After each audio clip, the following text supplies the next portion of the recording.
قرآن کریم کی آیات ہمیں کچھ باتیں، کچھ مسائل، کچھ عقائد، کچھ فضائل، کچھ دلائل بتاتی نظر آتی ہیں۔ سب سے پہلی بات، رب کریم نے رسالت مآب کو خطاب فرمایا تو فرمایا یا ایھا النبی، یہ میرے پاک پیغمبر کا شان ہے۔ اللہ پاک رسول پاک کے لیے نام نہیں لیتے، حضور کا عہدہ بتاتے ہیں، نام نہیں لیتے، حضور کا مرتبہ بتاتے ہیں، نام نہیں لیتے، حضور کا رتبہ بتاتے ہیں۔ بڑا آدمی آپ کے سامنے ہو تو آپ اسے اس کا رتبہ دے کر کہتے ہیں جناب صدر محترم، جناب فلاں، عہدے کا نام لے کر اس کی عزت بتاتے ہیں۔ تو اللہ پاک نے نام باقی انبیاء کا تو لیا، یا آدم اسکن کہا، یا داود کہا، یا موسیٰ کہا، یا عیسیٰ کہا، ان انبیاء کا نام لیا، عزت کا نام لیا، مقام دیا، لیکن میرے پاک پیغمبر کو رب نے نام کے ساتھ ساتھ عہدے کا عہدے دار بتایا۔ حضور پاک علیہ الصلوۃ والسلام کی شان کو حضور کے عہدے میں بیان کرتے ہوئے فرمایا یا ایھا النبی، اے میرے نمائندے۔ یعنی اس سے اللہ نے محبت کا اظہار، مودت کا اظہار، پیار کا اظہار، تعلق کا اظہار، یگانگت کا اظہار، مسرت کا اظہار اور محبت و مودت کی باتوں میں یا ایھا النبی فرمایا۔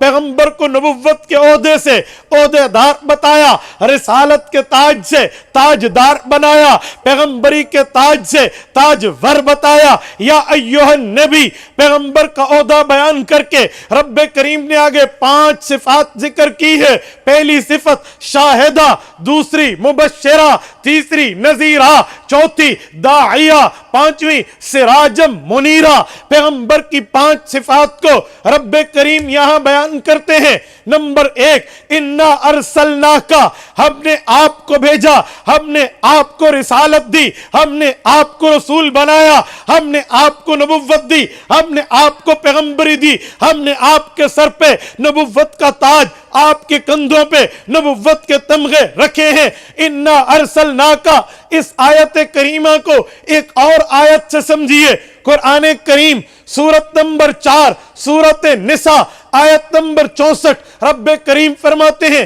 وما ارسلنا من رسول الا لیطاع باذن اللہ۔ فرمایا اللہ کا حکم یہ ہے، رب کی منشا یہ ہے، رب کا طریقہ یہ ہے، اللہ جس نبی کو بھیجتے ہیں اللہ چاہتے ہیں اس کی اطاعت کی جائے۔ یہاں بھی انا ارسلناک، اے پیغمبر ہم نے آپ کو بھیجا۔ آپ کو بھیجنے کا مطلب یعنی حضور پاک اللہ کے نمائندے ہیں، اور جو کسی چیز کی نمائندگی کرے، جو کسی چیز کو ریپریزنٹ کرے، جو کسی چیز کی نمائندگی کر کے کسی کو سمجھائے، اس کے لیے ضروری ہے جن کی نمائندگی کر رہا وہ ان کی بات کرے گا۔ ہمارے ملک میں باقی ملکوں کے نمائندے ہوتے ہیں جنہیں ایمبیسیڈر اور سفیر کہتے ہیں۔ جس ملک کا جو سفیر ہوتا ہے وہ اس سفیر اپنے ملک کی بات کرتا ہے، تو پیغمبر کریم اللہ کے نمائندے، پیغمبر کریم اللہ کی بات کرنے والے ہیں۔ فرمایا پیغمبر ہم نے آپ کو بھیجا 5 صفات دے کر۔ کون کون سی؟ نمبر 1 شاہدن، گواہ بنایا۔ نمبر 2 مبشرن، جنت کی خوشخبری دینے والا۔ نمبر 3 نذیرہ، جہنم سے ڈرانے والا۔ نمبر 4 وداعیا الی اللہ، اللہ کی طرف بلانے والا۔ نمبر 5 وسراجم منیرہ۔ میرے دوستو توجہ رکھنا، پہلی بات فرمائی ہے رب کریم نے انا ارسلناک شاہدہ، ہم نے آپ کو گواہ بنا کر بھیجا۔ پیغمبر کریم جب تک دنیا میں موجود تھے، رسالت مآب صحابہ کرام کے امور کو دیکھتے، اہل بیت عظام کے معاملات کو دیکھتے، امت کی باتوں کے اوپر مطلع ہوتے، حضور گواہ تھے، ایک ایک چیز کو دیکھتے تھے۔ لیکن جب پیغمبر کریم رسالت مآب نے دنیا سے پردہ فرمایا، قبر مبارک میں تشریف لے گئے، رب نے قبر کو جنت کا باغ بنا کے وہاں حیات النبی کر دی، پیغمبر کو زندگی دے دی۔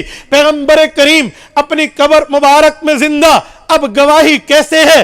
اب تو رسول اللہ اپنی قبر مبارک میں ہے، جب تک تھے حضور گواہ تھے، صحابہ پر اہل بیت پر, اپنے شاگردوں پر, اپنی جماعت پر اب دنیا سے چلے گئے, دنیا سے پردہ فرما گئے. اب گواہ کیسے ہیں میرے دوستو؟ یاد رکھنا, آیت سمجھ لائے, پیغمبر کی حدیث کو اٹھاؤ, آیت اور حدیث کو ملاؤ, مسئلہ حل ہو جائے گا. امام ابو الحسین بیہقی رحمہ اللہ نے سنن بیہقی میں, امام طبرانی نے معجم کے اندر, اور حضرت علامہ ظفر احمد عثمانی نے اعلاء السنن میں رحمہم اللہ یہ حدیث پاک نقل کی ہے. حضرت ابو ہریرہ فرماتے ہیں اللہ کے رسول نے فرمایا تورز اعمال امتی علیہ, امت کے اعمال میرے اوپر پیش ہوتے ہیں. فما رأیت من خیر حمدت اللہ علیہ, فرشتے آ کر بتاتے ہیں آپ کی امت نے یہ خیر کا کام کیا, حمدت اللہ علیہ, میں اللہ کا شکر ادا کرتا ہوں. وما رأیت من شر استغفرت اللہ لکم, اور آ کر مجھے امت کے بدعمالیوں پر مطلع کرتے ہیں, میں امت کے لیے استغفار کرتا ہوں. قرآن کریم کی آیت سمجھ لائے, حدیث پاک سے ملاؤ, نہ سمجھ آئے اور آیات ڈھونڈو, تشریح مل جائے گی. 28واں پارہ آخری صفحہ رب کریم فرماتے ہیں, فرمایا فرشتے وہ ہیں لا یعصون اللہ ما امرہم ویفعلون ما یؤمرون, فرشتے اللہ کی بات کو مانتے ہیں, نافرمانی نہیں کرتے, جو رب کہتا ہے وہی کرتے ہیں. اب فرشتہ وہی کرتے ہیں, کیا مطلب بتایا جا رہا, فرشتہ غلط بیانی سے کام نہیں لیتا, جھوٹ نہیں بولتا, غلط کاری نہیں کرتا, باقی معاملات. یہ کیوں کہہ رہا ہوں؟ اس وجہ سے کہ لوگوں میں جھوٹ پھیلا ہوا ہے کہ دو فرشتے تھے, ایک کا نام ہاروت تھا, ایک کا نام ماروت تھا, آسمان سے نیچے آئے تھے, زہرہ بائی عورت کی شکل پسند آ گئی تھی, اس پر فدا ہو گئے تھے, اس کے حسن کی شربت دیدار کو پی لیا تھا, اس سے منہ کالا کر لیا, رب نے الٹا لٹکا لیا, جہنم کے نیچے دونوں لٹکے ہوئے ہیں, رو رہے ہیں. جھوٹ ہے, بہتان ہے, الزام ہے, بکواس ہے شریعت پر. یہ دینی کام نہیں ہے, نہ قرآن کریم کی آیات میں ہے, نہ پیغمبر کے فرامین میں ہے, نہ صحابہ کی تعلیمات میں ہے, نہ اہل بیت کے معاملات میں ہے, نہ شریعت اسلامیہ میں کسی ایک جگہ بھی یہ بات ثابت نہیں ہے, بلکہ اس کے خلاف ملتا ہے. رب فرماتے ہیں فرشتے وہ ہیں لا یعصون اللہ, یہ نافرمانی نہیں کرتے, ما امرہم, جو اللہ حکم کرتے ہیں, ویفعلون ما یؤمرون, وہی کرتے ہیں جو رب چاہتا ہے. سبحان اللہ.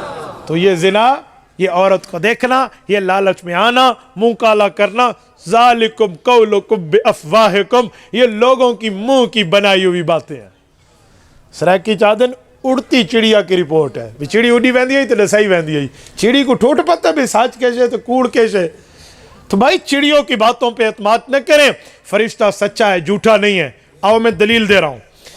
میں نے کہا پیغمبر کریم جب تک تھے گواہ تھے, اب فرشتے جاتے ہیں, حضور کو امت کے اعمال بتاتے ہیں, فرشتے پہنچتے ہیں, امت کے معاملات سے مطلع کرتے ہیں, اور فرشتہ جھوٹ بولتا تو حضور پاک اس کی بات پہ اعتماد نہ کرتے, بلکہ حضور اعتماد کرتے ہیں, کیونکہ فرشتہ جھوٹ نہیں بولتا, فرشتہ گناہ نہیں کرتا, فرشتہ خطا نہیں کرتا, فرشتہ غلطی نہیں کرتا, فرشتہ نافرمانی نہیں کرتا, وہی کرتا ہے جو رب کہتا ہے. تو سچی بات حضور تک پہنچتی ہے. قیامت میں اس سچی بات کی بنیاد پہ حضور گواہی دیں گے تو حضور گواہ ہے. اِنَّا أَرْسَلْنَاكَ شَاهِدًا, پیغمبر کریم آج تک گواہ ہیں. زندگی میں تھے تو دیکھ کر تھے, وفات کے بعد ہیں تو فرشتوں کی اطلاع پر ہیں. تبارك الذي نزل الفرقان على عبده ليكون للعالمين نذيرا.